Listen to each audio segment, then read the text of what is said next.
Hello guys, hello. This is for Gemini. Gemini, welcome dito sa aking channel, Kapalaran 888. Welcome. Alamin natin kung anong messages, vibration, gabay, energy para sa lahat ng Gemini.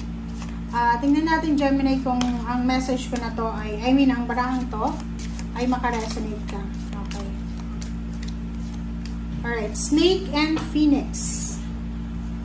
Phoenix Gemini is empowerment, fire activation. Dito sinasabi, this is the courage, this is the motivation, determination na pwedeng magdala sa'yo. Fire, diba? Fire energy to eh. So, nakikita ko sa'yo dito na sa linggong ito, possible na makatanggap ka ng advice, ng point of view from a fire sign, Leo, Aries, Sagittarius, na pwedeng magdala sa'yo ng boost, energy boost, emotion boost, or determination and motivation. Kaso mayroon ditong snake. Tingnan mo. Kundalini rising. Ito yung snake eh. Sabi yung Kundalini, siya yung green snake siya. Green ba or yellow? Channel your creative passion and sensuality. Welcome the transformation. So, eto, na snake card na to, sinasabi ng barahan na sa linggong ito, Gemini, possible na magkaroon ka ng strong, parang strong faith sa sarili mo. Na parang, magkakaroon ka ng, alam mo ba yung etong snake na to na Kundalini, tapos i-mix mo siya sa Phoenix Rising, para siyang para siyang yung artista na biglang sikat, biglang sumikat na artista, na etong artistang ito is hindi siya masyadong kilala, and out of the blue bigla siyang sumikat, parang ganon. Sa totoong buhay para siyang ganon din, na isa siyang tao like ikaw, normal na tao, and nagsimula ka sa pagiging empleyado, tapos one day nabigla na lang yung mga tao because naging naging supervisor ka bigla, parang ganon. So nakikita ko sa'yo dito na you are super powerful in your own way, parang ganon, and sobra kang creative, sensual, and kung ano man to na transformation na parang gusto mong mangyari sa buhay mo, ito ay magagawa mo, makukuha mo. So, nasa tamang landas ka, nasa tamang direksyon para sa pagtatransform ng sarili mo. Ang nakikita ko dito parang siya, like, pangarap niya. It's like for example, isa kang Gemini, babae ka man na lalaki, pangarap mong magkaroon ng sobrang, parang yung confidence level mo to the maximum level. And ang problema siguro sa'yo, yung ilong mo, hindi siya masyadong maganda. And nagpa-rhinoplasty ka or nose enhancement. And then after nun, parang ganito, bigla, parang ikaw mismo, hindi mo makikilala yung sarili mo. Or yung mga tao sa paligid mo, mamamangha sila, ma-amaze sila. Bakit kaya? Kasi si Gemini, biglang yaman, biglang ganda, biglang gwapo, biglang sikat, biglang parang siya, mala artista na dumating na pinagkaguluhan, parang gano'n. So, nakikita ko sir dito na you're in the journey, you're in the process of being Kundalini.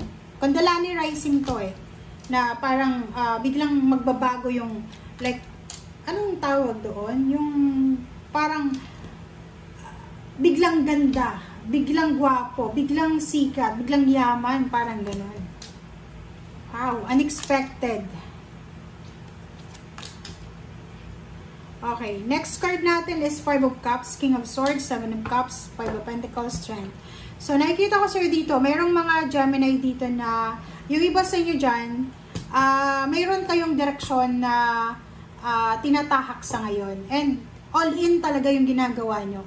Parang all in, parang ibibigay nyo lahat-lahat kasi ayaw nyong magsisi sa bandang huli. 7 of Cups, mayroon ditong mga Gemini na posibleng kayo ay mabibigyan ng pagkakataon, maraming pagkakataon, maraming choices and options na pwedeng maging rason para magkaroon kayo ng parang financial boost, or pwedeng, halimbawa, magkakaroon ka ng maraming pagkakataon, oportunidad, posibilidad na makaalis sa financial na problema, and maging matatag yung financial mong buhay. Like, makabayad ka ng mga utang mo, makakuha ka ng stable na trabaho, and makapag-travel ka for vacation, makapundar ng malapalasyong bahay, lahat ng financial na dreams mo and emotions. Okay? And sa ilalim mo dito is Knight of Swords and Three of Swords. So, sinasabi ng baraha sa'yo, if you are galing ka sa heartbreak or sa painful na experiences, sinasabi ng baraha sa'yo na isang napakabilis na recovery. So, like gano'n, di ba? So, halimbawa na niloko ka, in-scam ka, sinaktan ka, mabilis na recovery ang mangyayari sa buhay mo. Makaka-recover ka agad. And yung iba sa inyo dito, isang unexpected travel, isang unexpected relocation, isang unexpected na movement, or pwedeng yung iba, unexpected na magbibenta ng kanilang sasakyan kasi bibili ng bagong sasakyan, parang ganon. Or bigla-bigla lang na makakapag-isip na lumipat ng bahay, parang ganon. Two of Rods, nakikita ko sa'yo dito na pwedeng may mga offers like financial offers, 2 jobs or 3 jobs na ino-offer sa'yo. And mag-isip ka ng mabuti. Huwag tayong magpadalos-dalos, huwag tayong magpapadala, Gemini, sa tukso ng aggressiveness. Kasi yung pagiging aggressive, natural yan sa tao eh. Diba? Lalo yung generation ngayon, mabilis silang magdesisyon na hindi nila pinag-iisipan. So sa'yo, if you will be given a chance, maybe 2 chances, lalo na trabaho. May nag-offer sa'yo ng 2 business, 2 trabaho, 2 lugar kung saan ka lilipat or magta-travel. Temperance, kailangan mong mag-isip, kailangan mong maghintay. Huwag masyadong excited, okay? Huwag masyadong emotional. Kasi yung excitement natin, minsan, siya yung nagiging, siya yung nagiging rason kung bakit nasisira yung discarte natin. 'Di ba? May ganun eh. Like, okay, yung parang may scenario na ganyan eh. Nakapagtapos ng pag-aaral, instead na after makapagtapos, kailangan mo nang ayusin yung board exam, excited siyang magtrabaho. So, nagtrabaho, and then a few years na nakalipas, hindi pa siya nakaka-take ng board exam. And yun, magkaroon siya ng parang nawala yung momentum niya, na ayaw nyo nang mag-take ng exam. So, nagtatrabaho siya sa trabaho na hindi niya naman tinapos, parang gano'n. Kasi wala na siyang choice, wala na siyang energy para mag-take pa ng board exam. Parang gano'n. Dito din sa relationship, gano'n din.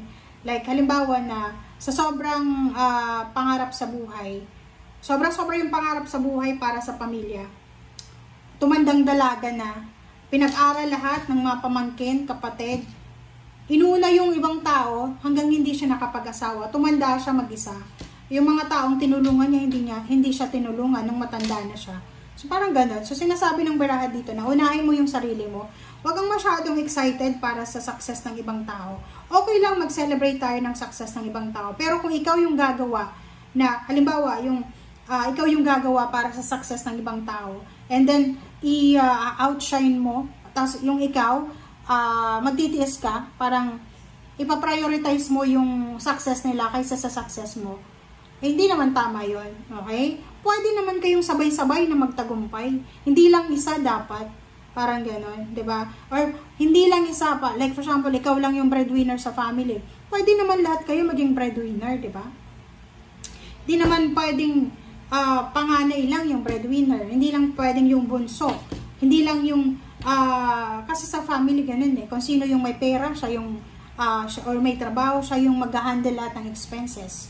So, parang gano'n yung sinasabi ng baraha. Okay?